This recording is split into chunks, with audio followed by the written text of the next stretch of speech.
तो शुरू करेंगे हम लोग। लास्ट क्लास में वीडियो ऑन कर लो तानिया। Yes, sir. 1 second. तो आज हम लोग की बहुत ही इम्पोर्टेंट क्लास होगी। वेक्टर्स के एप्लीकेशंस हम लोग डिस्कस करेंगे, स्पेशली क्रॉस पे। क्रॉस प्रोडक्ट का मैग्नीट्यूड निकालना तो बहुत इजी है, लेकिन जो डायरेक्शंस हम आपको राइट हैंड थंब रूल लगाने के लिए सिखाए थे, उसको आपको लगाने के लिए थोड़ा सा प्रैक्टिस करना पड़ेगा। और जब आप स्पेशली प्रैक्टिस करेंगे, और लास्ट क्लास में हमने कई इसके प्रैक्टिस करवाए थे, डिफरेंट डिफरेंट सिचुएशंस ले लेके। यहाँ 8 डायग्राम्स मैंने दिखाया था, इसका डायरेक्शन निकाले थे। फिर यहाँ पर भी मैंने डायरेक्शन निकाला था। तो ये सारे सिचुएशंस डायरेक्शन के जब तुम खुद से प्रैक्टिस करोगे तो आपको राइट हैंड थंब रूल लगाना इजिली आ जाएगा। प्रोसेस सब में एक ही है। फर्स्ट वेक्टर की तरफ हम राइट हैंड का फिंगर्स रखेंगे, 4 फिंगर्स, और इस प्रकार रखेंगे कि दूसरा जो वेक्टर बी है उसकी तरफ पाम का फेस होना चाहिए। जब आप अपना हाथ को इस तरह सेट कर लोगे, तो फिर जब आप अपने फिंगर्स को इंसर्किल करोगे तो थंब की जो डायरेक्शन होंगी वो ए क्रॉस बी का डायरेक्शन है। तो आई थिंक कि आपको ये सब लगाने आ गया होगा, प्रैक्टिस किया होगा। तो तान्या, समझ में आया था? डायरेक्शन निकाल रहे थे?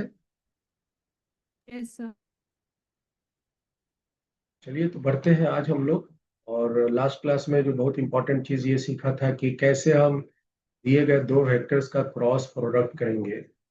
तो लास्ट क्लास में मैंने दो मेथड सिखाया था। एक तो जो बेसिक मेथड है, जस्ट मल्टीप्लाई करते जाएंगे वन बाय वन, तो जो उसके रिजल्ट आते हैं। और एक हम डिटर्मिनेंट मेथड भी सिखाए, जिससे कि हम जो रिजल्ट लाते हैं, ये दोनों रिजल्ट एक ही आते हैं।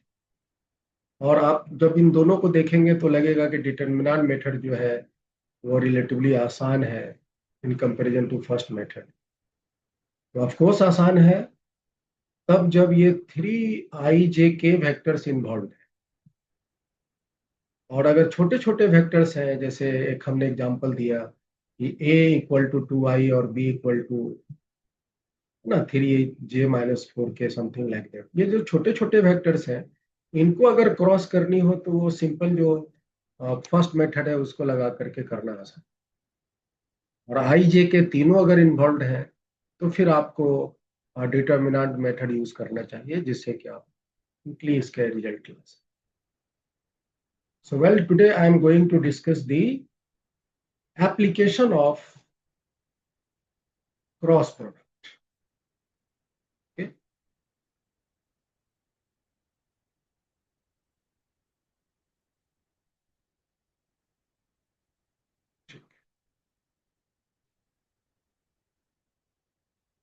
और बहुत सावधानी से इस एप्लीकेशंस को सीखिएगा, समझिएगा।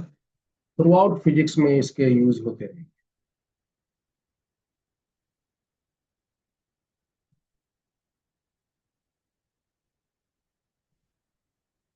Applications of cross product, cross मतलब वेक्टर प्रोडक्ट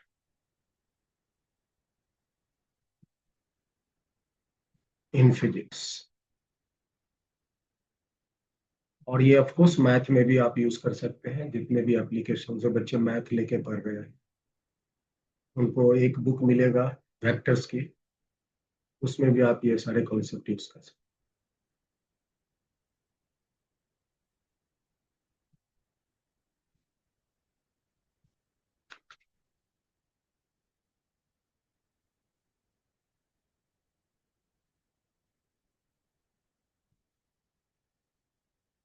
पहला एप्लीकेशन है to find area of triangle,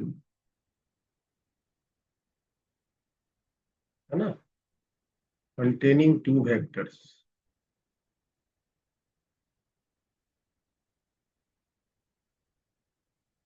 आप ट्रायंगल का एरिया निकाल सकते। जैसे मान लो आपको एक वेक्टर दिया हुआ है, सपोज करो ए, और एक दूसरा वेक्टर है बी। ये है वेक्टर ए और ये है वेक्टर बी। इससे हम एक एरिया ट्रायंगल फॉर्म किए हुए हैं। Look at here.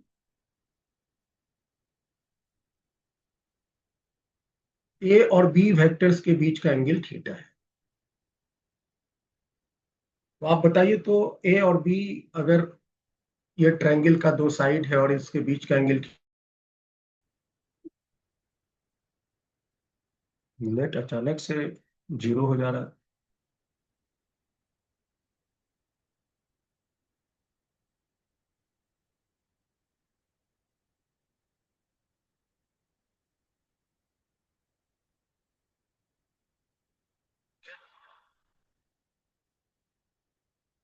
वेदांत बताओ, तो इसका एरिया हम क्या लिखेंगे? If you have a triangle, side A और बी और बीच का एंगल थीटा है, तो एरिया हम लोग क्या लिखेंगे? Area of triangle.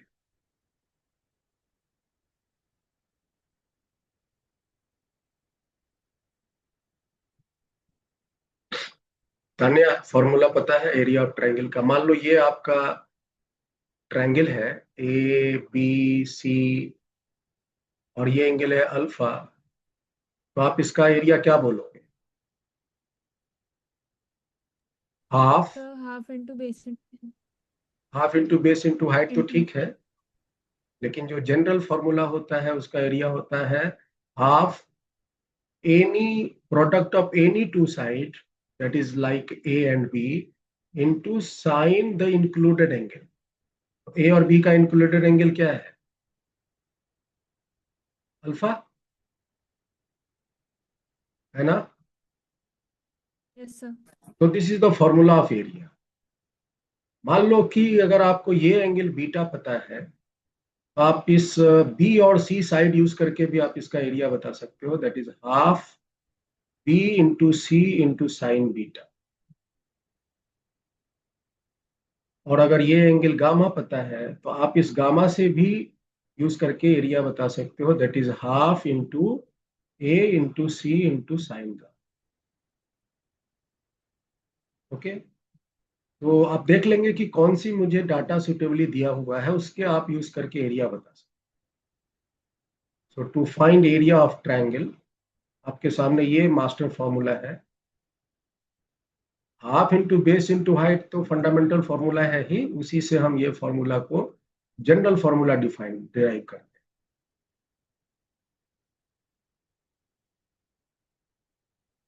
So now अब बताइए, यहाँ पे इसका एरिया, इस ट्रायंगल का एरिया, जिसमें साइड एक वेक्टर ए है, दूसरा साइड वेक्टर एक बी है, ये हो जाएगा half magnitude of vector A magnitude of vector B into sine theta, because A और बी के बीच का इंक्लूडेड एंगल थीटा है। और आपको क्या बताया था लास्ट क्लास में? दो वेक्टर के क्रॉस प्रोडक्ट का ही तो ये मैग्नीट्यूड होता है। तो ये इसको हम लिख सकते हैं half magnitude of A cross, the magnitude of A cross. So this is the area of triangle। अगर एक एरिया है जिसकी दो साइड्स दी हुई है, like A vector A and B, तो आप उस ए और बी वेक्टर्स का क्रॉस प्रोडक्ट निकाल लो, और उस क्रॉस प्रोडक्ट का मैग्नीट्यूड निकाल के हाफ कर दोगे, उस वेक्टर, उस ट्रायंगल का एरिया निकल जाए। क्लियर है?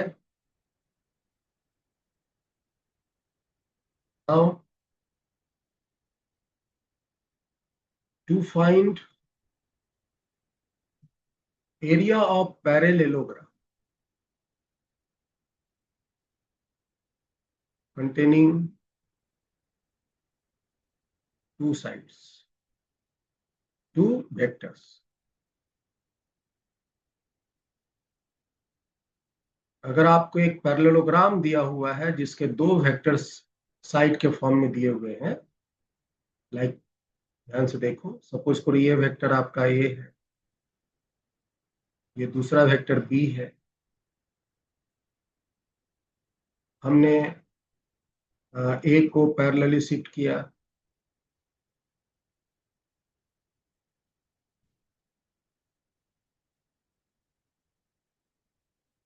फिर उसके बाद बी को भी पैरेलली शिफ्ट किया,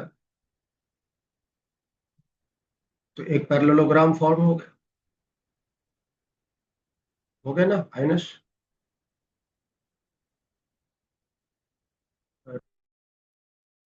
आज नेट बार बार कट रही है।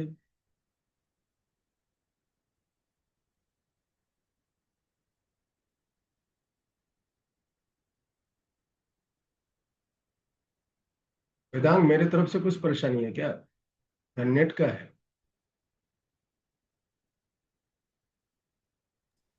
सर शायद आपके साइड से। मेरे नेट से।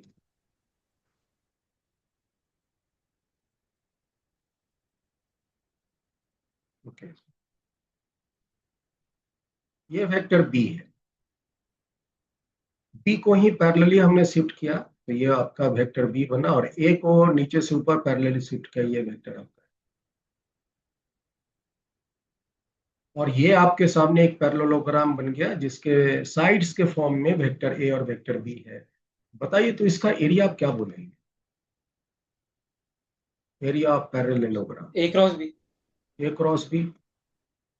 और बहुत ही आसान जवाब है आपका, क्योंकि आप कह सकते हो ये जो पैरेललोग्राम है वो इस तरह के दो ट्रायंगल का समेशन है।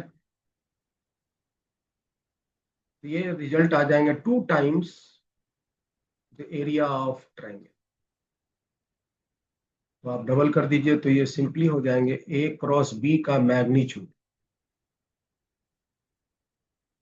ए क्रॉस बी का मैग्नीट्यूड।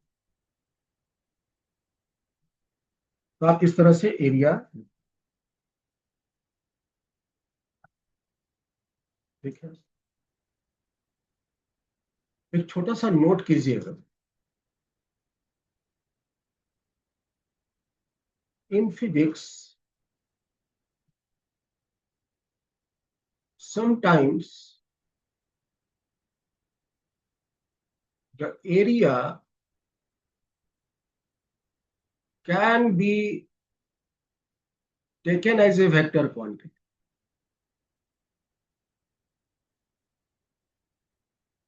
फिजिक्स में हम, वैसे तो आपको पता है कि एरिया के पास एक मैग्नीट्यूड होता है, क्षेत्र का जो क्षेत्रफल है दैट इज द एरिया, जो कि हम रेक्टेंगल के लिए लेंथ इनटू ब्रेथ, सर्किल के लिए पाई आर स्क्वायर वगैरह वगैरह यूज करते हैं ना। तो वो तो एरिया है, that is having magnitude, that is taken as a scalar quantity. But in physics, we can consider also as a vector quantity.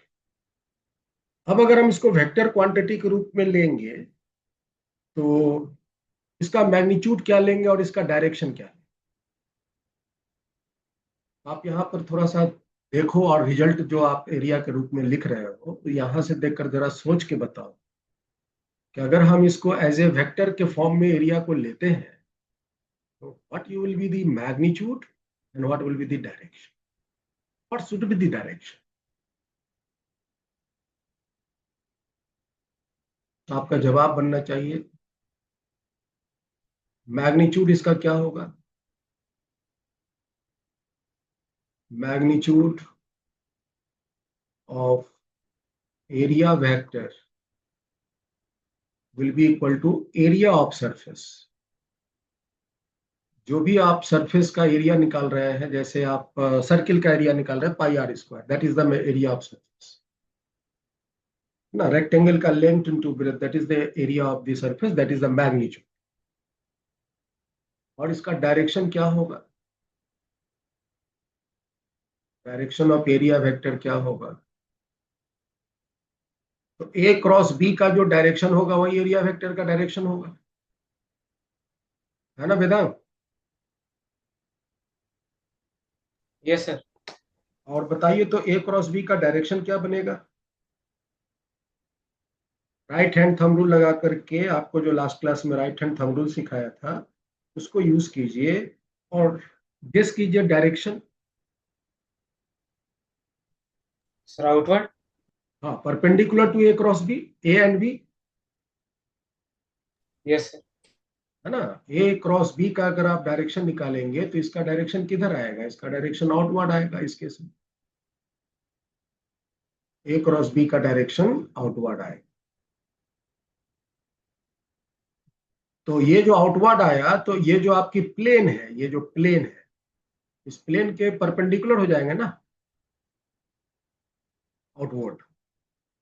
आप बोलेंगे मैग्नीट्यूड इसका perpendicular to the plane of surface, perpendicular to the plane of surface.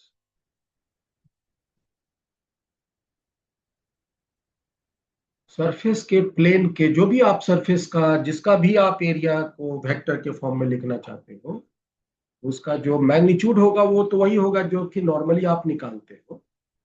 Direction के form में हमेशा हम अगर लिखेंगे तो उसको सरफेस के परपेंडिकुलर कर। सो this is what you have the area. हम एरिया लगा करके ये सारी कैलकुलेशन कर सकते हैं। आगे बढ़ते हैं। नेक्स्ट जो एप्लीकेशन है, third, to find volume of parallelepiped. देखो मेरा इंटरनेट कनेक्शन अनस्टेबल दिखा रहा है, तो फिर कटेगा।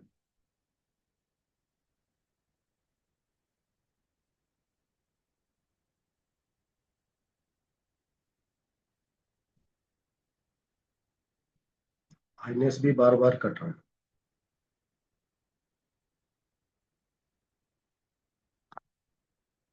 वेल, पैरेलेलोपाइप देखा है आपने?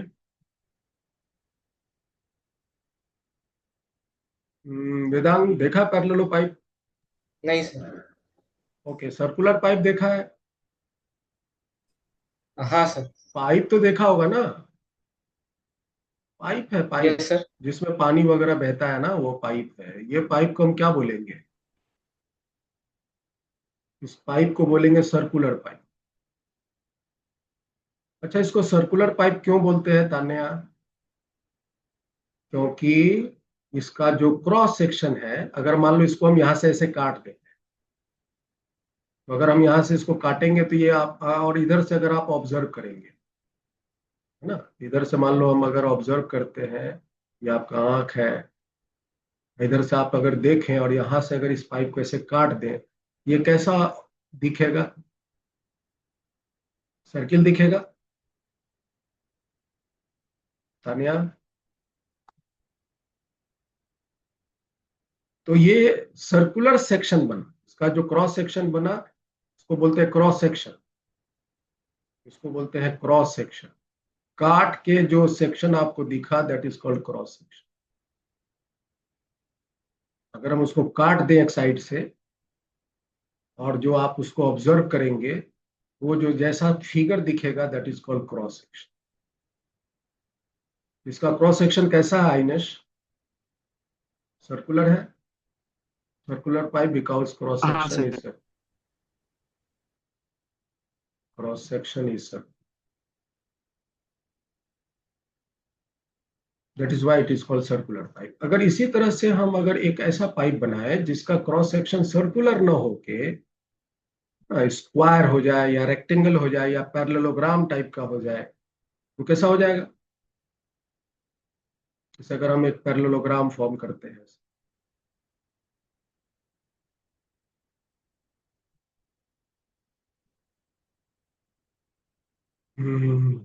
थोड़ा सा इंक्लाइन करना पड़ेगा तब बनेगा।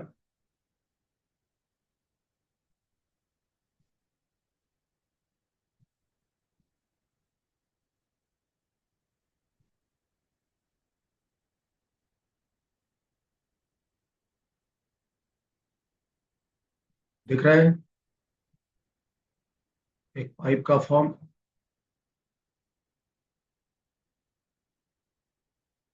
ये एक पाइप है, और इसका क्रॉस सेक्शन कैसा है? रेक्टेंगुलर है, आई एम सॉरी, रेक्टेंगुलर बोल रहा है, पैरेललोग्राम है। दिस इज क्रॉस सेक्शन,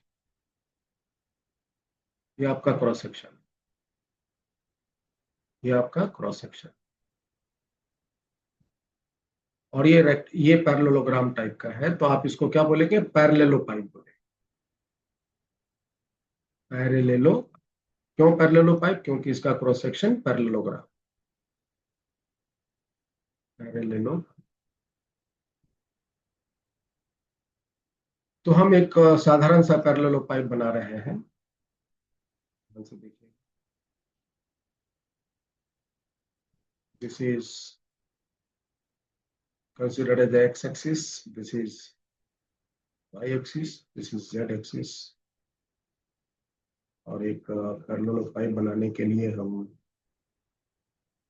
चलो ठीक है, थोड़ा सा लंबा ले लेते हैं।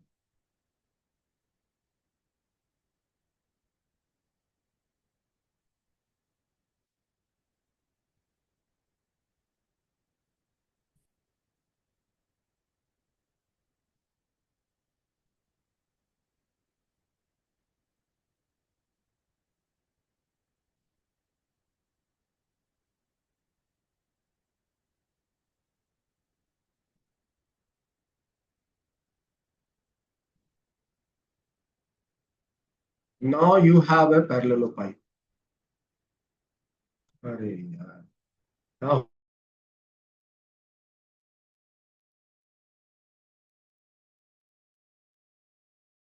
बार बार नेट कैंसिल हो जा रहा है, जीरो हो जा रहा है। अच्छा, यहाँ आज आंधी पानी खूब चली है, शायद अभी चली रही है, इस वजह से हो सकता है तार टूट रहा होगा। Anyway, now it is x, it is y, it is z। Suppose करो कि ये जो आपका है, this is this side, this side, this is vector a, this is vector,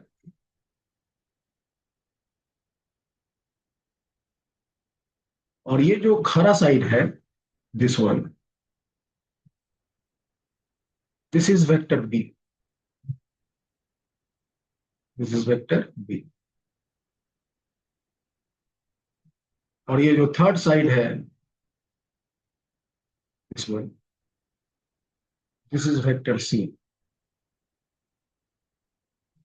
okay, this is vector c।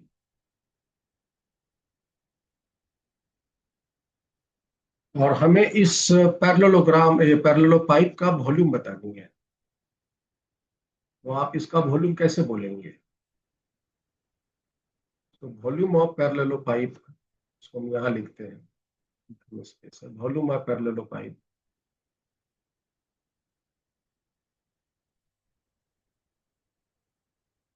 कुछ फॉर्मूला याद है पहले से वेदांत? तो बताओ।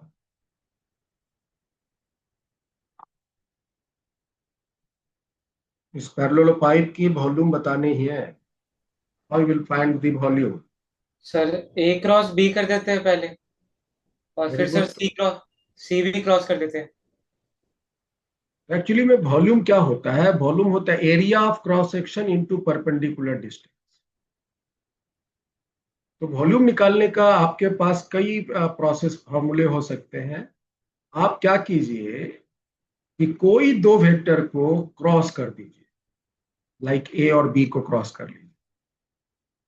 तो आपने क्या देखा? ये क्रॉस करने से क्या आ जाएगा? एरिया। ए और बी को क्रॉस कर लिया तो आपको ये वाली एरिया आ जाएगी। ए और बी को क्रॉस कर लिया तो आपको ये वाली एरिया आ जाएगी। आएंगे ना तानिया? Yes sir. और इसमें अगर हम सी को मल्टीप्लाई कर देंगे तो पूरी वॉल्यूम हो जाएगा। That is the perpendicular distance C. तो परपेंडिकुलर डिस्टेंस मल्टीप्लाई करने के लिए मेरे पास जो कॉन्सेप्ट है, वो कॉन्सेप्ट है dot. If you want to multiply a perpendicular distance to anyone, you have to use dot। तो आपके पास एक थर्ड साइड जिसको आपने मल्टीप्लाई करना है, उसको डॉट कर लें। और आप वॉल्यूम चूंकि कभी नेगेटिव नहीं होता, तो टेक द मॉडुलस साइन। तो इसका कॉन्सेप्ट यही है कि कोई दो वेक्टर को क्रॉस कर लो और जो रिजल्ट आया क्रॉस से उसको थर्ड वेक्टर के साथ डॉट करो। आप चाहे ए को सी से क्रॉस कर सकते हो, जो रिजल्ट आएगा उसको बी के साथ डॉट कर, you will get the same answer. अगर मन करे तो आप बी को सी से क्रॉस कर लो और फिर जो बना उसको ए से dot, will get the same answer. और अगर मान लो if vector A you have given, suppose A1i, A2j, A3k, okay, B vector अगर आपको दिया हुआ है B1i, B2j, B3k, और C वेक्टर भी आपको दिया हुआ है C1i, C2j, C3k, like that, तो आप direct A cross B dot C calculate कर सकते हो। वैसे अभी जो आपने अब तक जो कॉन्सेप्ट सीखा उससे क्या करना होगा, ए क्रॉस बी करना होगा, या ए क्रॉस सी या बी क्रॉस सी, जो कि लास्ट क्लास में आपने सीखा था। ये देखो कैसे ए और बी को क्रॉस करना है, डिटर्मिनेंट से आप निकाल सकते हैं, और इस तरह का एक वेक्टर आपको प्रोड्यूस होगा, और फिर जो बना उसको थर्ड वेक्टर के साथ डॉट कर लेना, उससे रिजल्ट आ, वो तो ठीक है, एक प्रोसेस है। लेकिन अगर आपको इन तीनों को यूज करके, है ना, ए क्रॉस बी डॉट सी करनी है, तो आप डायरेक्ट एक सिंगल डिटर्मिनेंट से भी कर सकते हैं, एक सिंगल डिटर्मिनेंट से भी कर सकते हैं। बताओ पहला वेक्टर क्या है, ए, तो बस उसके कोफिशिएंट्स रखने हैं A1, A2, A3। दूसरा है B1, B2, B3। तीसरा वेक्टर सी है तो C1, C2, C3, and find the determinant value, will get the value of A cross B dots. तो आप इसको यूज करके A dot cross B dot C निकाल लीजिएगा। अगर ये रिजल्ट नेगेटिव आता है तो आप उसका मॉडुलस साइन लीजिएगा, तो आपको इसका वॉल्यूम निकल, क्लियर है Tania? Yes, sir. So like that you can use the volume. अब ये वॉल्यूम निकालने तो फिजिक्स में जनरली नहीं मिलते, मैथ के प्रॉब्लम में मिलते हैं। मैथ के जो वेक्टर टॉपिक है उसमें आपको वॉल्यूम निकालने मिलते हैं, फिजिक्स में इसका एप्लीकेशन मिलता है। वो एप्लीकेशन क्या है, ध्यान से सीखो। Fourth application, to check the coplanarity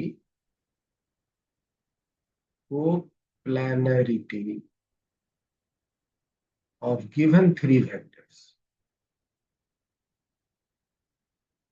अगर आपको तीन वेक्टर्स दिए हुए हैं और उन तीन वेक्टर्स को चेक करना है कि वो तीनों वेक्टर्स एक सिंगल प्लेन में है कि नहीं है, whether the given three vectors are lie in a single plane or not, you want to check if it, you can use this concept।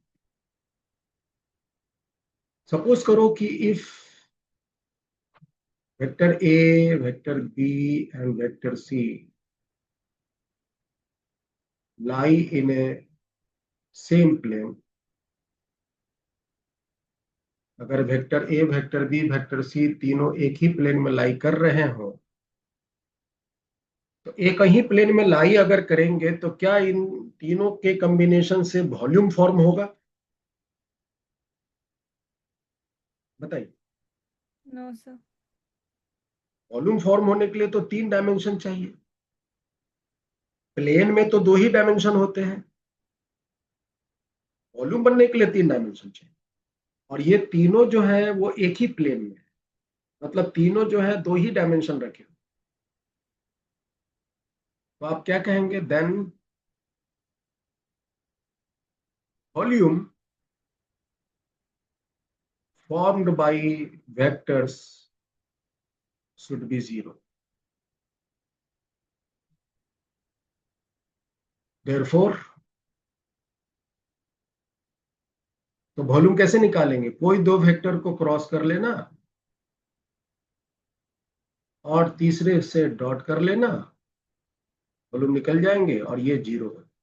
अगर कोप्लेनर है तो 0 होंगे, और अगर कोप्लेनर नहीं है तो 0 नहीं।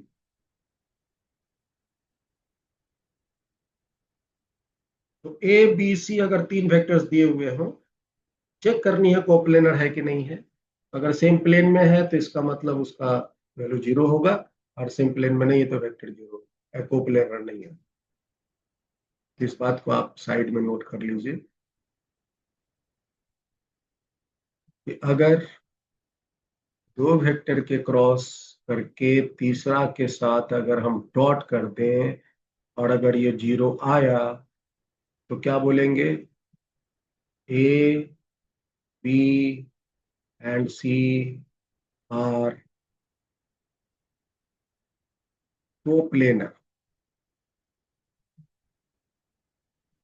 और अगर ए क्रॉस बी किया और साथ में डॉट भी किया सी से, और ये 0 नहीं आया, तो क्या रिजल्ट कहोगे? Then vector A, vector B and vector C are non coplanar, ये कोप्लेनर नहीं है।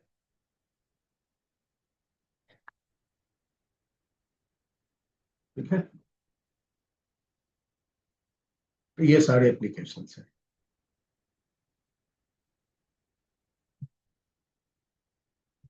चौथा एप्लीकेशन हुआ। पांचवा एप्लीकेशन है वेक्टर्स के क्रॉस प्रोडक्ट का, to find new physical quantity. हम क्रॉस प्रोडक्ट करके कुछ नए फिजिकल क्वांटिटी कैलकुलेट करते हैं फिजिक्स में।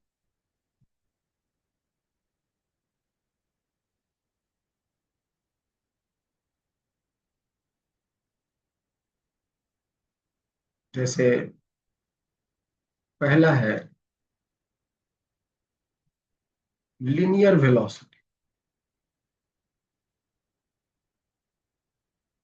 जैसे मान लो कि एक of circulating particle, of circulating particle,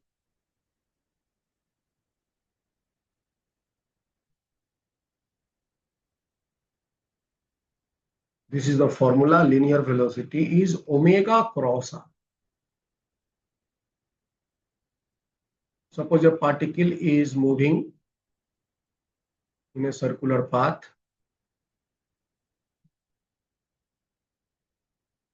like this. The r is the radius, and particle is rotating like this. This is the omega. Okay. ये ओमेगा एक वेक्टर फॉर्म में आपको दिया रहेगा और आर भी एक वेक्टर फॉर्म में दिया रहेगा। R vector will have a direction like this. This is the vector R. R जो होगा वो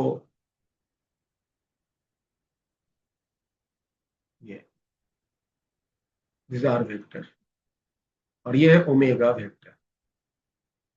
इनको क्रॉस करोगे तो आपको इसकी वेलोसिटी मिल जाएगी। This is the velocity.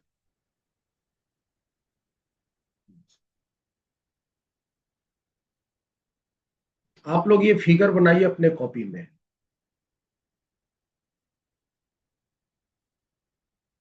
सबको ये फिगर बनाइए कॉपी में, जैसा भी हमने एरो शो किया है वैसा ही बनाइए।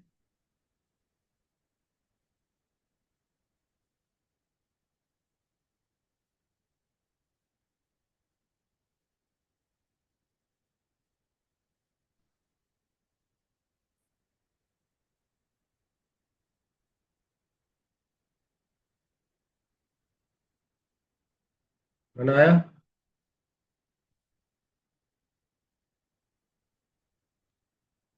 वेदांग बनाया?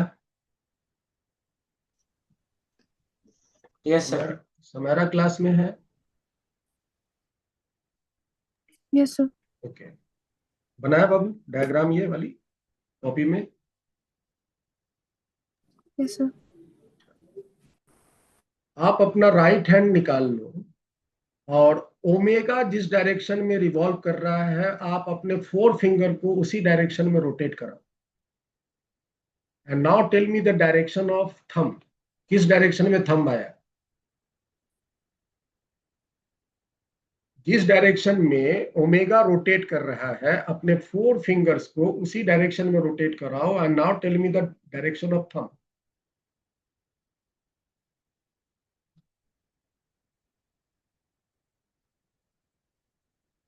सर्किल में नाच रहा है ना, तो फिंगर को उसी सर्किल में नचा दो। 4 फिंगर्स को, ये 4 फिंगर्स है, ये 4 फिंगर्स ऐसे सर्किल में नचा दो, जैसे पार्टिकल नाच रहा है, फिंगर को नचा दो, सर थंब बाहर निकल जाएगा। हाँ, अपवर्ड आउटवर्ड, आउटवर्ड। आउटवर्ड। वेदांत, आउटवर्ड आया? Yes sir. शाशा, आउटवर्ड आया? हाँ सर, आउटवर्ड आया। आउटवर्ड आया, तो ओमेगा की डायरेक्शन हो गई आउटवर्ड। ओमेगा एक एक्सियल वेक्टर के बारे में बताया था फर्स्ट क्लास में। टाइप्स ऑफ वेक्टर में एक एक्सियल वेक्टर, एक पोलर वेक्टर। तो ये जो ओमेगा है, दैट इज एक्सियल वेक्टर। इसका कोई इनिशियल पॉइंट नहीं होता, इसका हेड नहीं होता, इसका टेल नहीं होता, but having magnitude, having direction. Omega एक वेक्टर बना जिसका डायरेक्शन हो गया आउटवर्ड। आउटवर्ड का साइन ये है। और आर वेक्टर किधर है? आर वेक्टर है right word. Look at the arrow. This is the right direction. That is R vector. R vector. अब आप बताइए ओमेगा क्रॉस आर का डायरेक्शन क्या होगा? Omega is outward, R is this direction. What is the omega cross R direction? पिछले class में मैंने बहुत डायरेक्शन सिखाया था आप लोगों को।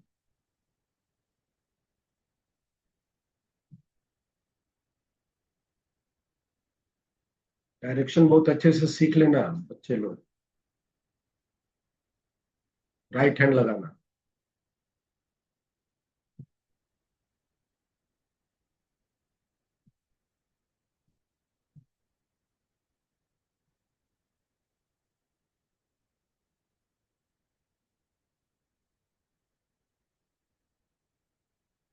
ओमेगा आउटवर्ड है, तो अपने फिंगर को किधर रखेंगे? बाहर की तरफ। जैसे मान लीजिए आपकी ये कॉपी है, ये वाली। लुक एट हियर, आपकी ये कॉपी है। ओमेगा है बाहर की तरफ, आउटवर्ड, और आर है इस डायरेक्शन। तो अपने फिंगर को आउटवर्ड रखेंगे, ऐसे बाहर की तरफ, बिकॉज ओमेगा इज आउटवर्ड, तो finger must be outward and the face of thumb should be towards R. R vector इधर है, तो ऐसे रखेंगे, ऐसे राइट डायरेक्शन। थंब आपका इधर हो जाएगा, upward. Yes Tanya, tell me the answer. Omega cross R direction upward sir. Upward. The direction of thumb will be upward. Upward मतलब ऊपर की तरफ। This is the velocity direction. This is omega cross R is the velocity. तो देखो, ये velocity का direction भी तो यही है। ठीक है, तो आप ओमेगा क्रॉस आर यूज करके लीनियर वेलोसिटी निकाल सकते हैं। दूसरा जो फिजिकल क्वांटिटी है वह है angular momentum.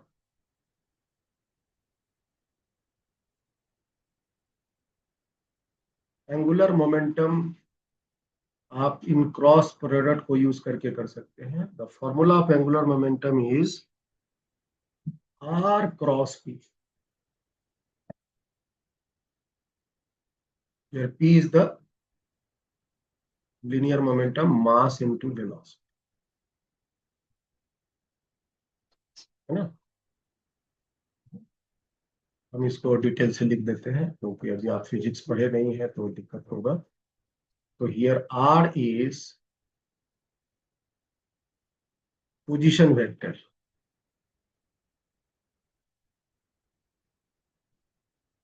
and P is linear momentum vector. Linear momentum. This is nothing but is mass into velocity vector. Mass and velocity vector. Angular momentum हम यहाँ पर एक और चीज इंडिकेट कर देते हैं, about point P, about a point O. यहाँ पर आप नोट कर लीजिए, angular momentum about a point O. So this is an. Suppose there is any point is there O. Suppose any point is there O, and a particle is moving. This is the body or particle is moving with a velocity having mass m and moving with a velocity v. So what will be the position of the particle? The position of the particle will be this one. This is the position of the particle. And this is the linear momentum direction. Mass into velocity. Along the direction of velocity, there will be the direction of momentum. So R vector आपका ये है और P vector आपका ये हुआ। इनको आप अगर क्रॉस कर दोगे R क्रॉस P, तो आपको L एंगुलर मोमेंटम निकलेगा। ओके, और R क्रॉस R की तरफ फिंगर रखेंगे, this is the direction of finger. और वेलोसिटी की तरफ आप हथेली का फेस रखेंगे। Now tell me the direction of R cross P। ये है R का डायरेक्शन, इसकी तरफ आप फिंगर रखिए और वेलोसिटी की तरफ फेस ऑफ पाम रखिए। डायरेक्शन बताइए, ऐसे आ जाएंगे, इनवर्ड इनवर्ड। इनवर्ड आ जाएंगे इस केस में। बाकी और दूसरे केस में कोई दूसरी डायरेक्शन आएंगे। Okay, so this will be the whole problem. And the third physical quantity you can find by using the cross product is moment of force, also called torque, about point O. About point O. The symbol is tau. This symbol is called tau.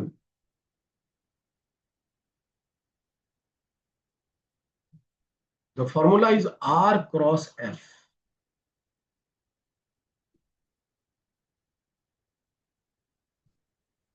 So again, R is position vector. R is the position vector. And F is the force vector.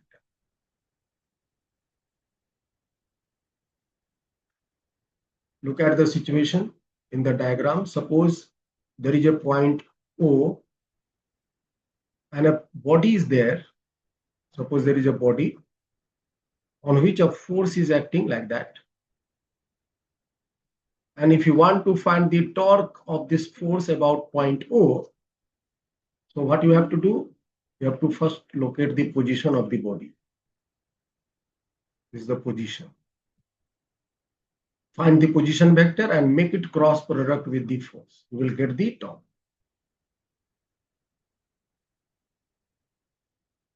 Okay, so these are the physical quantities by which you can find the torque. तो आप cross product use करके और भी बहुत सारे quantities हैं जिसको हम आगे फिजिक्स में आपको शेयर करेंगे। ये कुछ नमूना हमने दिया है सैंपल के फॉर्म में, जिसको आप यूज करके क्रॉस प्रोडक्ट निकाल। ओके, चलिए एक छोटा सा चीज यहाँ पर हम आपको फिर बता रहे हैं। आप लोग चले जाइए बैक पेज में, और ये जो पैरेललोग्राम का हमने एरिया सिखाया है, इसका एक फॉर्मूला हमें और याद आ रहा है आप लोगों को। मैं इसको हटा देता हूँ। इसका एक फॉर्मूला और है जिससे हम पैरेललोग्राम का एरिया कैलकुलेट कर सकते हैं। So look at here, suppose this is diagonal vector. This is a diagonal vector. You can say it is a diagonal vector, D1 vector.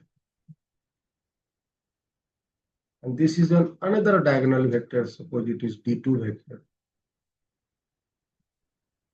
It is a diagonal vector, D2,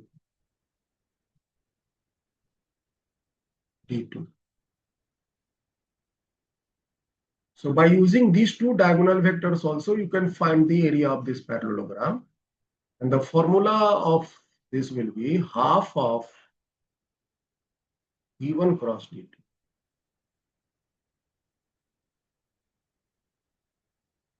By using this, you can find the area of the parallelogram using the diagonal. Is that clear? चलो, यही सारे हैं. अब हम इसके कुछ problems लेते हैं और आप लोग फटाफट बताइए अपने solutions.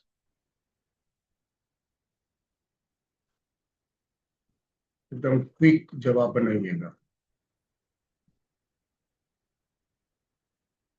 If vector A is along east direction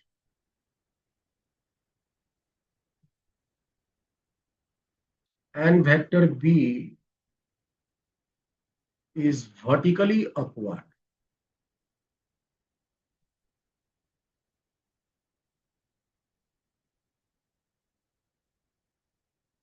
find the direction of A cross B.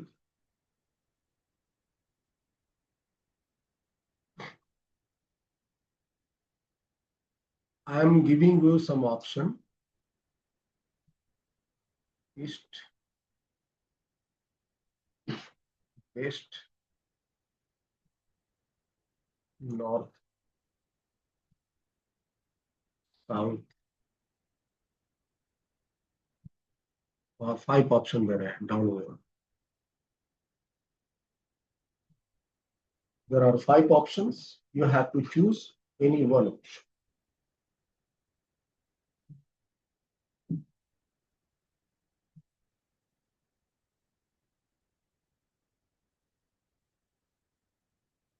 हाथ लगाने जो लास्ट क्लास में सिखाया है उसको अच्छे से सीख लेना बाबू.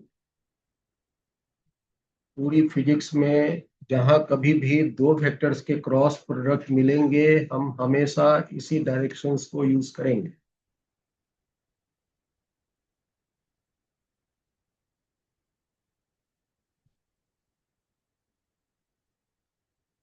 A is along east and B is vertically upward. What will be the direction of A cross B? Sir, south. Okay. What about Tanya? What is your answer?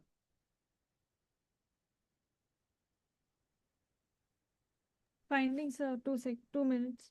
Okay. Saisa? Sir मुझे भी south मिल रहा है. South मिल रहा है. Inish? Just finding. Okay. Mithilesh निकाला? Yes, sir. South. समैरा आपकी class छूट गई है शायद हम आपसे इसलिए नहीं पूछ रहे हैं. अगर आप जानते हैं तो बोलिए. ईस्ट है, वेस्ट है, नॉर्थ है, साउथ है, डाउनवर्ड है. So if you want to say any another option, you can tell me. I think कि आपको ये पता है east west north south very clearly. So this is east. East west north south का ये direction है. Yes, Tanya, tell me the answer. South, sir. South. So look at here. This is very simple question. This is east. This is west. This is north. And this is south. A vector is along east. And B is vertically upward. Vertically upward means towards the sky. Okay, so B is like this. B vector is like this. Dot outward. So now you have to find out A cross B. So put the fingers of right hand along A so that the face of palm should be towards the sky. And by using this, you can find the direction of A cross B and that will come to south. तो ये direction नीचे की तरफ आएगा A cross. So the answer is south. इसके लिए कोई mathematical operations नहीं करनी, आपको बस यूज करनी है. वैसे आप मैथमेटिकल ऑपरेशन भी करके निकाल सकते हो. ओके, कैसे बताओ. Take vector A having magnitude something telling A itself, and what is the direction of vector A? That is I. What is B vector? Magnitude of B is B itself, and the direction of B is outward.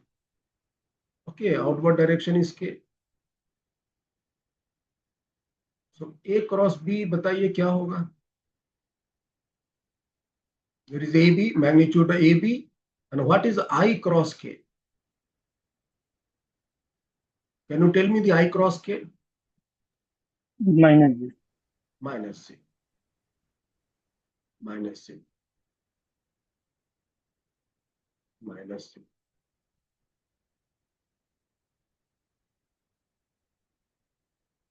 And minus J is south, because south is minus J. North is plus J. East is plus I.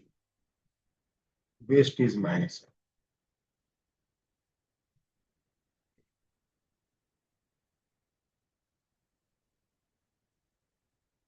Now give me the another answer.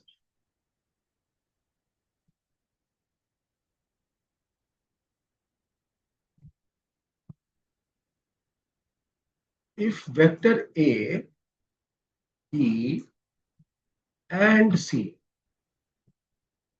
are orthogonal. Orthogonal means perpendicular to each other. Orthogonal means perpendicular to each other.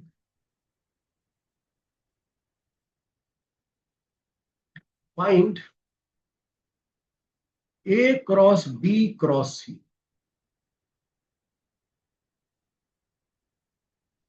You have to find A cross B cross C.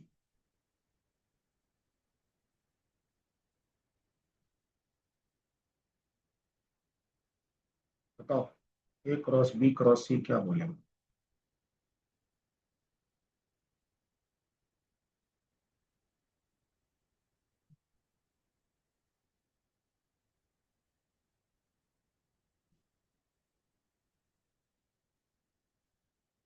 If all three are perpendicular to each other, vector A, vector B, vector C all are perpendicular to each other, and you have to find A cross B cross C. You don't have to use the dot. Sir 0. Explain it, how it is 0. Sir पहले हम ए और B का cross कर देंगे. Okay, sir मैंने ऐसे नहीं करा, मैंने इसको एज्यूम कर लिया आई जे के. हाँ ठीक है, वेरी गुड. तो बिल्कुल. आई जे का जो सर वो हो जाएगा, वो के हो जाएगा. और हाँ. फिर सी भी सर के ही है, तो के और के 0 हो जाता है. K और K 0 है. तो ये जो A क्रॉस B करेंगे तो उसकी जो डायरेक्शन होंगी वो C के आइदर अलोंग आएगा, नहीं तो अपोजिट आएगा, है ना? एकदम. क्या सर? जब हम A और B को क्रॉस करेंगे हाँ सर. तो इसकी कोई भी एक डायरेक्शन, मान लो एक वेक्टर माना P, तो P वेक्टर का जो डायरेक्शन बनेगा वो C के साथ या तो बीच का एंगल 0 होगा आइदर, और 180 हो, हाँ सर. है ना? और जब Yes. इनका हम क्रॉस करेंगे तो वैल्यू ऑलवेज 0 आएगा. Ines, is that clear? Yes, sir. So the answer will be 0. A cross B cross C will be 0. By using the right hand thumb rule, you can easily find the answer of this is 0. But you can use the analytical method also. Suppose this is vector A, this is vector B, this is vector C, all are perpendicular to each other. Take this vector like A is AI cap, B is BJ cap. I don't know the magnitude of these all vectors. C vector, suppose C K cap. So once you will find A cross B, so A, B will be the magnitude, and I cross K, I cross J, because B is along J, you will get A cross B K, because I cross J is K. Now you know the value of A cross. When you will cross the A cross B with C, so you can write it as AB K cap cross C like C cap. Okay, so A, B, C will be the magnitude, and in bracket there will be K cap cross K cap. The answer will be K cap cross K cap will be 0. है ना Tanya? Yes. तो आप इसका answer कुछ इस तरह से दे सकते।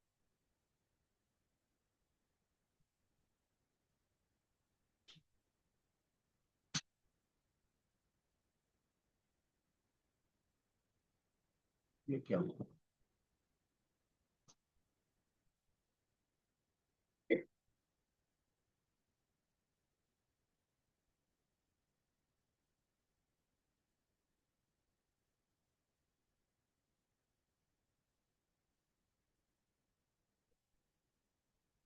Next question.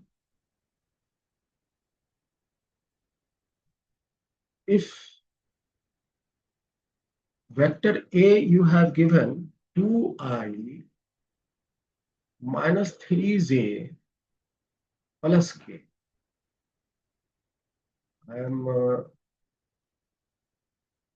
using cap. Minus 2I plus J cap minus K cap. 1 minute को हम चेंज करते हैं. Vector A is 2I minus 3J plus K. This is vector A. B is given as I plus 2J minus 2K cap. And vector C is I plus PK cap. Find A, find P, that is P, that is unknown there, P. Find P if A, B, and C are coplanar.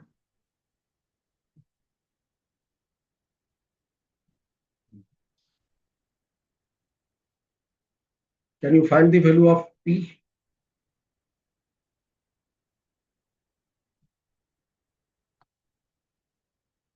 Can you find the vector P, value P?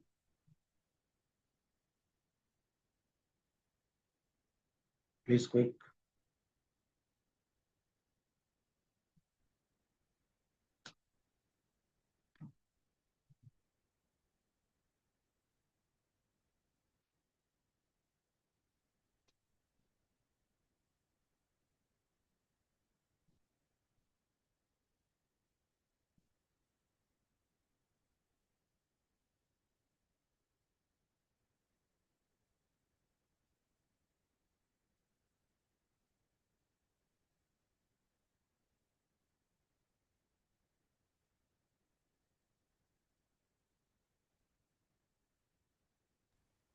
-4/7.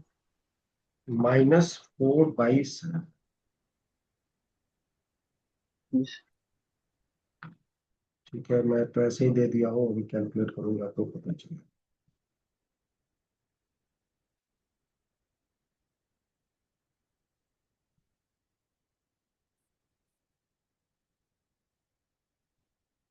बाकी सबको भी निकालने देते हैं तो answer पता चल।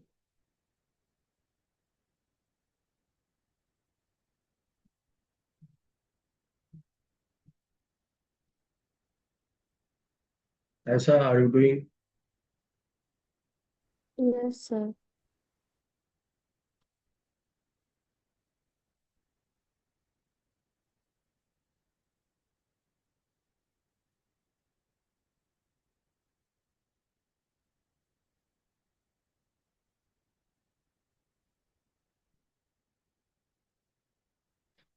Concept क्या लगा है मिथिलेश इसको सॉल्व करने में? सर डिटरमिनेंट्स है।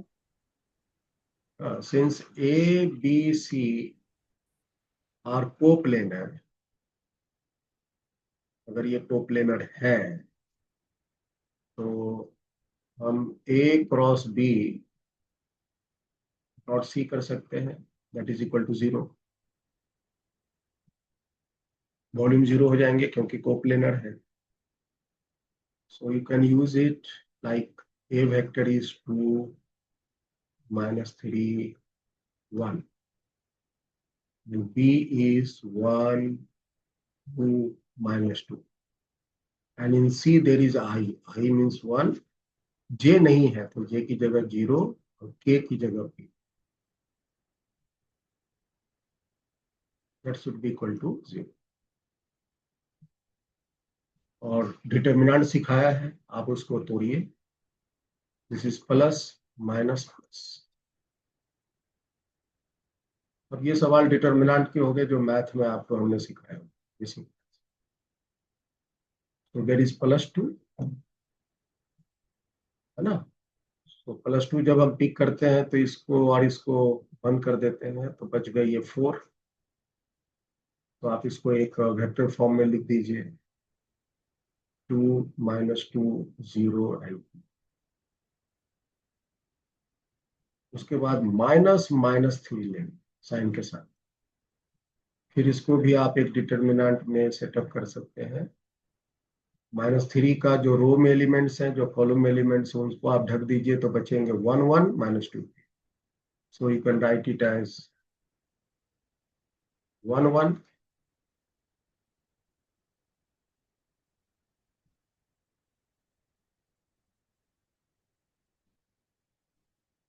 1 1 -2। इसी तरह आप थर्ड एलिमेंट ले लीजिए जो साइन के साथ है +1। तो ये वाली एलिमेंट बंद हो जाएंगी और ये वाली एलिमेंट बंद हो जाएंगी तो बचेंगे ये 4। आप इन 4 को भी सजा लीजिए डिटर्मिनेंट में।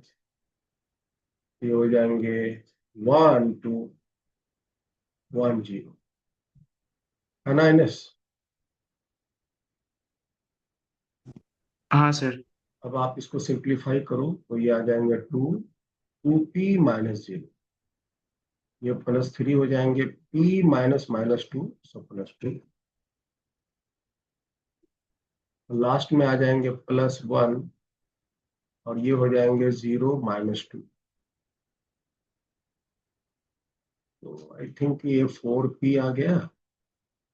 इधर में हो गए 3p + 6, ये हो जाएंगे -2 इज इक्वल टू 0। ये हो गए 7p इज इक्वल टू -1। 6 -2 4, 4 उस पर गया तो माइनस। तो p इज -4/7। आप लोग को कितना आया आइनस? सर -4/7 आया। वेदांत?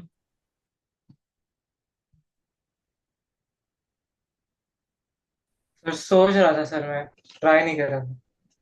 सोच रहे थे? इसमें सोचना क्या है भाई?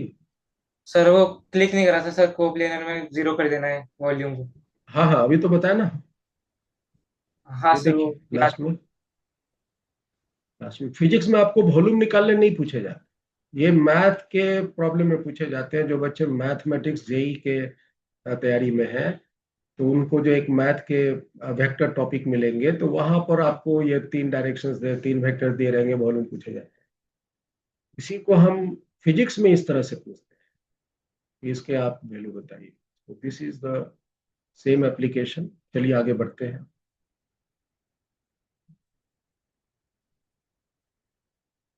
नेक्स्ट क्वांटिटी, नेक्स्ट प्रॉब्लम लीजिए और सबको ईमानदारी से सॉल्व। फोर्स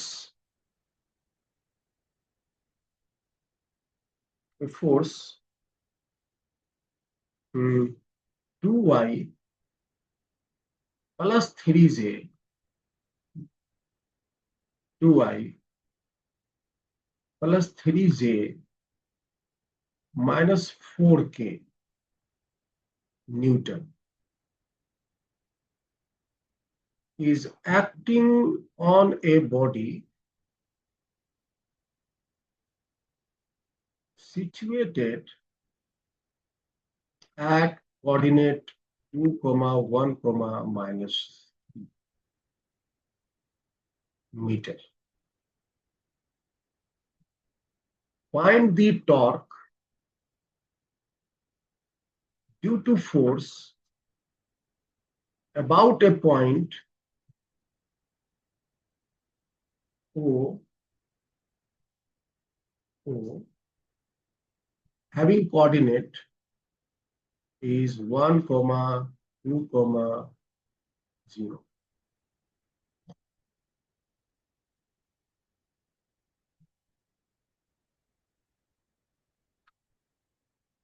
सब कोई पहले सवाल को समझो और जो हमने फॉर्मूला सिखाया है उसको अप्लाई करो।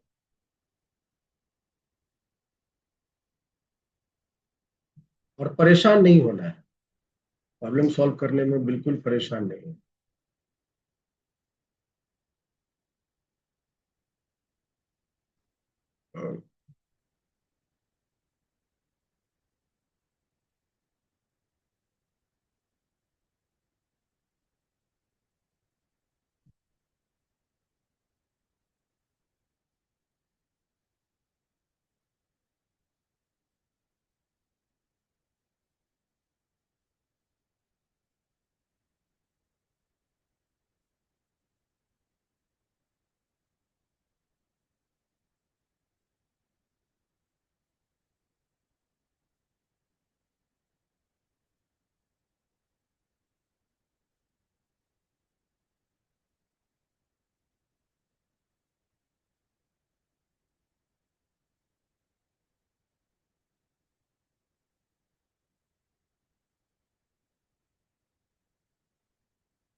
ऐसा हिंट्स चाहिए?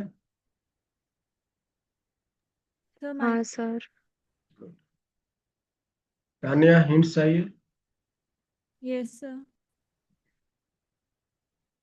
Suppose this is a body, सबको ध्यान से देखिए। There is a body and a force acting on this body in any direction. I am taking as a force F, and this having magnitude of 2y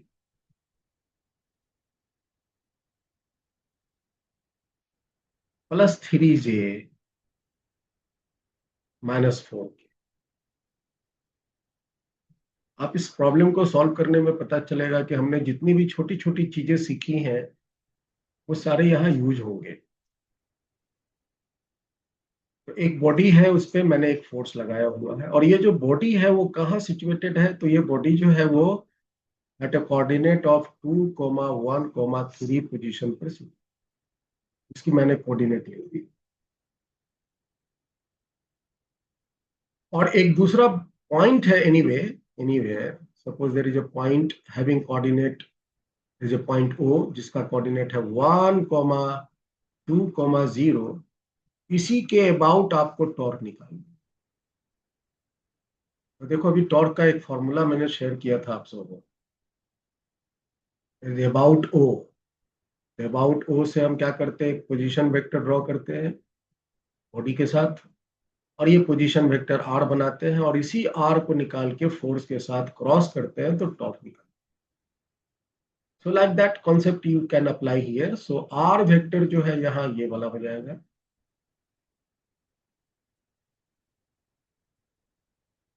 R vector ये वाला हो जाएगा, और force vector आपके पास। याद कीजिए एक जगह मैंने आपको सिखाया था कि अगर मान लो कोई एक वेक्टर है, याद कीजिए मैंने आपको एक सिखाया था कि अगर कोई एक वेक्टर है जिसका टेल का कोऑर्डिनेट दिया हुआ है x1 y1 z1, और हेड का कोऑर्डिनेट दिया हुआ है x2 y2 z2, तो आप इस वेक्टर का वेक्टर फॉर्म लिख सकते हो। लिखने के लिए सिखाया था x2 minus x1 i cap, y2 minus y1 j cap, that is final minus initial, z2 minus z1 k cap. ताकि हम शायद डिस्प्लेसमेंट में सिखाए। तो ये कोई भी वेक्टर के साथ लागू है। अगर एक वेक्टर है जिसके टेल पॉइंट के कोऑर्डिनेट्स दिए हुए हैं, हेड पॉइंट के कोऑर्डिनेट्स दिए हुए हैं, और आपको अगर उस वेक्टर का वेक्टर फॉर्म लिखना है तो आप you can use this formula. तो आप देखो यहाँ पे ये जो आर वेक्टर है that is a position vector जिसके हेड के कोऑर्डिनेट्स मालूम है, टेल इसके जो है उसके कोऑर्डिनेट्स मालूम है, तो आप क्या आर वेक्टर का वेक्टर फॉर्म लिख सकते हो तान्या? Yes, sir. बताओ। 2 minus 1 final minus initial I cap plus 1 minus 2 J cap and plus minus 3 minus 0। Now you have final result is I cap minus j cap minus 3k cap. This is vector R. And now you have the force vector already. So how you will find the torque?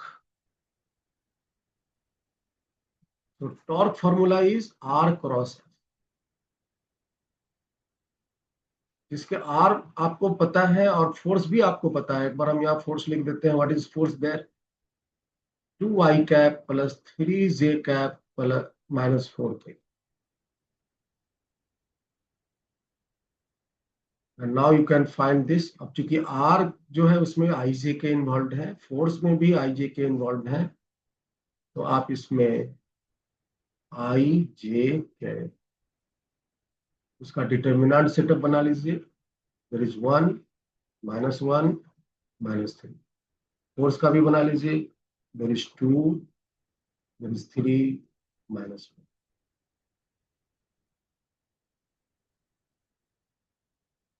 और अब आप इसको resolve कीजिए, इसको simplify करके। तो vector form तोड़ने तो मालूम है, डिटर्मिनेंट तोड़ने मालूम है, प्लस माइनस प्लस। तो प्लस आई लेंगे पहले, तो ये वाली और ये वाली टर्म्स कैंसिल हो जाएंगी।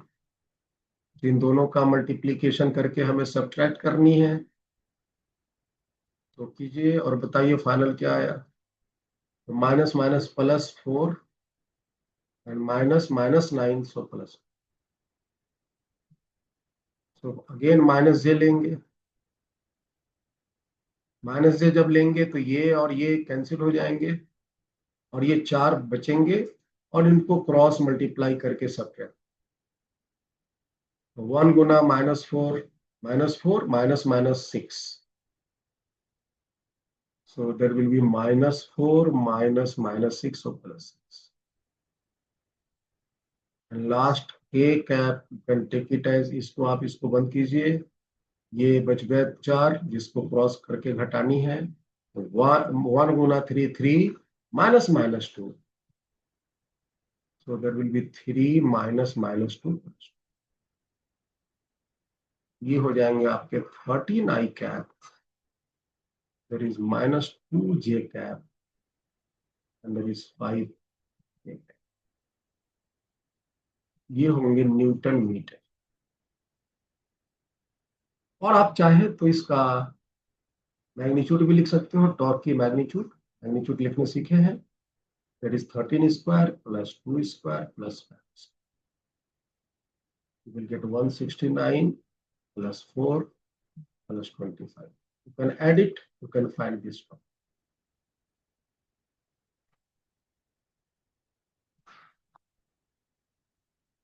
क्लियर है तानिया? सर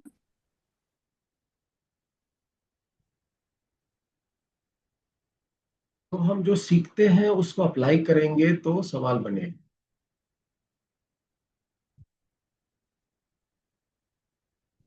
प्रॉब्लम बनाने में बहुत ज्यादा टेंशन नहीं लेना, टेंशन लेना है जो सीखे हैं उसको हम अप्लाई करने के रूप में उसको याद रखें। सो एक प्रॉब्लम लीजिए और थोड़ा दिमाग लगाइए इसमें।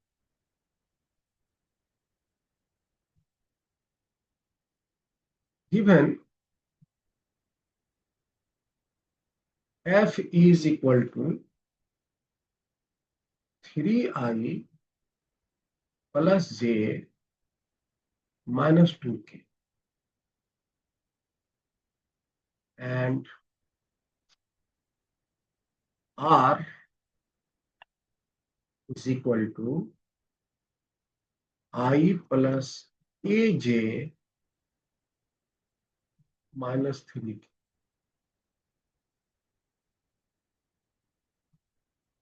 If f and r are perpendicular,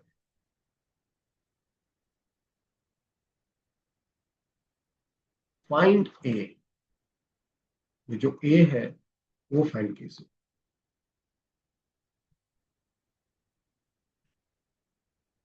ये जो दो वेक्टर्स हैं f और r, अगर ये दोनों परपेंडिकुलर हैं, so find the value of it.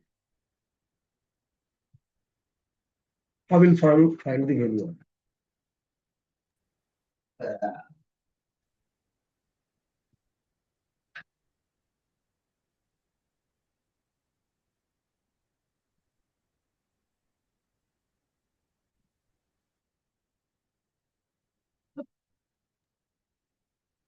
-9 से।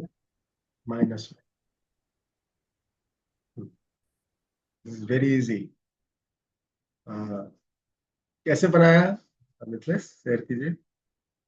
सर डॉट गुना f डॉट वेक्टर बराबर 0। 0, वेरी गुड। देखो कितने सुंदर कॉन्सेप्ट लगा दिए मिथलेश। दो वेक्टर परपेंडिकुलर है, परपेंडिकुलर के डॉट प्रोडक्ट 0 होते हैं। अगर दिमाग में ये क्विक क्लिक किया तो प्रॉब्लम आसान है। दो वेक्टर हैं, दोनों वेक्टर्स परपेंडिकुलर हैं, सिंस फोर्स से F and R are perpendicular, therefore hence F dot R must be 0। और डॉट करने सिखाया था ना, आई वाले को आई के साथ करनी है तो 3 1 जा 3, जे वाले को जे के साथ करनी है तो 1 इंटू ए, के वाले को के के साथ करनी है तो minus minus plus 6, there will be 0।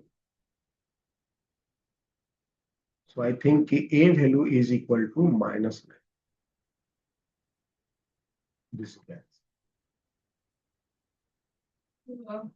तो हमने छोटे छोटे जितने भी आपको पढ़ाया है, वो जो छोटे छोटे नोट लिखे हैं कहीं कहीं पे ना, छोटा छोटा सा नोट लिखा है, ये काफी इंपॉर्टेंट है आप लोग के प्रॉब्लम्स को हिट करने में। तो ये सब चीजें मैं आपको शेयर कर दूंगा PDF आज की क्लास के बाद। ओके, आप लोग एक बार सबको कॉपी में मिला लेना। ये देखिए सारी चीजें मैंने यहाँ लिख बताई होंगी डॉट प्रोडक्ट में। जब भी दो वेक्टर के डॉट परपेंडिकुलर होते हैं तो उनके डॉट प्रोडक्ट 0 होते हैं, स्पेशली मैंने कहीं लिखा।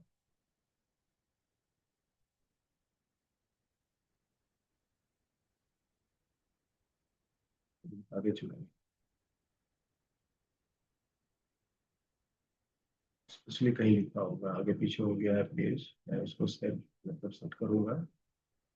देखो ये रेड कलर से dot product of two perpendicular vectors will be 0।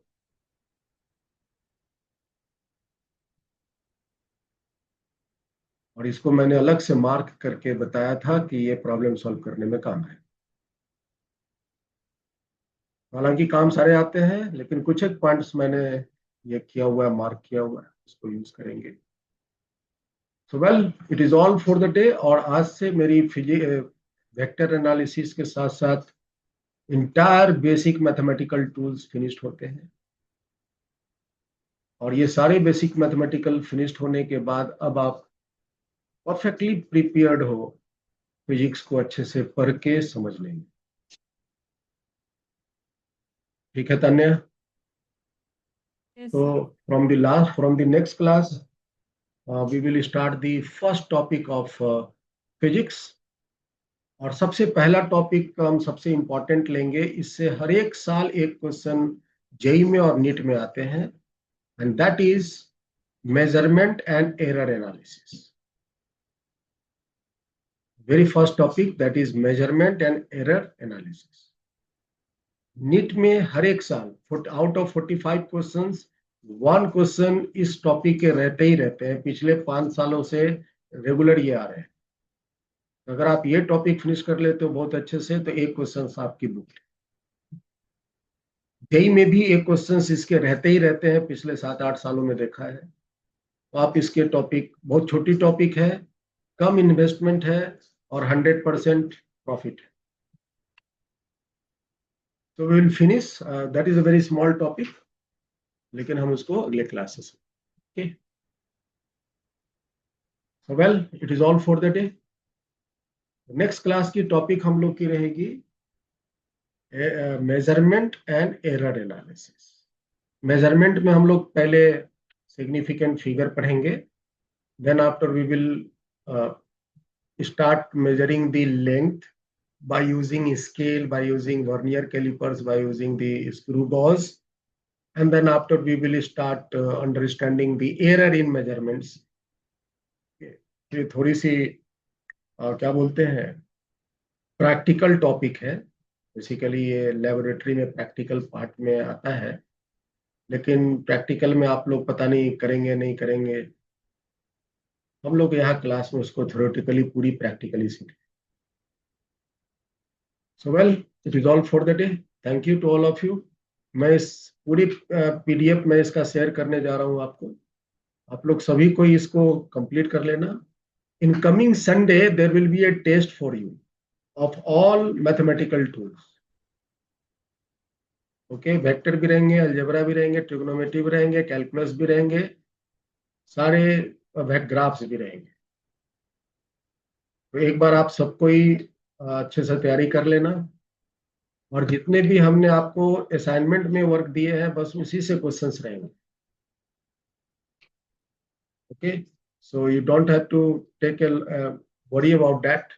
बस आप अपनी जो क्लासेस में पढ़ाई हुई है, जिसकी आपने नोट्स बनाई हैं, जो हमने आपको असाइनमेंट शेयर किया है ना, उसको अगर आप अच्छे से सॉल्व किए हैं तो एक बार उसी को गो थ्रू हो लेना, आपकी टेस्ट बेहतर हो जाएंगे प्रिपरेशन में। ठीक है आइनेस? Okay sir. और मैं एक्सपेक्ट करूंगा कि अगर मैं 50 मार्क्स के क्वेश्चन दूं तो आपको 50 में आउट ऑफ 50 आनी चाहिए। ओके, तो आप अपनी प्रिपरेशन उस लेवल में बैठ के कीजिए। प्रिपरेशन मतलब बहुत ज्यादा हार्ड एंड नहीं, बस आपको अपनी कॉपी, क्लास की कॉपी पढ़नी है जो आपने तैयार किया हुआ है। दूसरा, आपको असाइनमेंट बना कर रखना। बस और कुछ नहीं करना। Okay, so meeting the next class. Sir thank you. हाँ, सर आपने सर मुझे भेजा नहीं है सर पहले का वो जो है डिफरेंशिएशन इंटीग्रेशन उसका मॉड्यूल। मॉड्यूल आपको भेजे नहीं है? मैं तो ग्रुप में नहीं डाला सर। हुआ है, ग्रुप में डाला है वेदांत। सर ग्रुप लेट ज्वाइन करा था सर मैंने। अच्छा अच्छा, तो मैं उसको डाल देता हूँ, ठीक वापस है से सर। डाल देता हूँ। क्लास में जो पढ़ाई हुआ है उसको भी मैं डाल देता हूँ वापस से। ठीक है, ठीक है सर। देख लीजिए। और अलजेब्रा ट्रिग्नोमेट्री तो मैंने आपको बहुत पहले ही पढ़ाया हुआ है। चलिए फिर, thank you. Thank you sir. Thank you sir. Yes, sir.